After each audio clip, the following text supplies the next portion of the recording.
మిమ్మల్ని డబ్బులిచ్చి ప్రలోభ పెట్టాలని చూస్తూ ఉంటారు. ఎట్టి పరిస్థితుల్లో మీరు డబ్బులకు లొంగకండి. ఒక్కసారి జీవితంలో డబ్బులకు లొంగామంటే జీవితాంతం లొంగుబాటుకే అలవాటు పడతాం, భయపడతాం, నిర్భయంగా ఉండలేం, విలువలు నేర్పలేం. మీరు నిర్భయంగా ఉండాలంటే అవినీతి పరులు కాకండి. మీ పిల్లలకి ఒక నమూనాగా ఉండండి. ఇంట్లో పిల్లలకి నమూనాగా ఉండండి.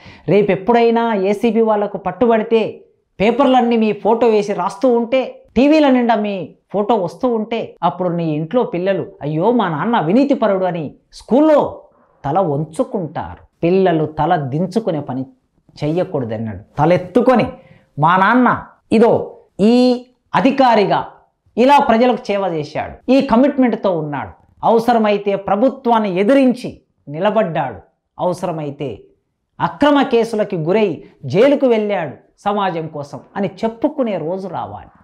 కనుక లంచానికి అలవాటు పడకండి.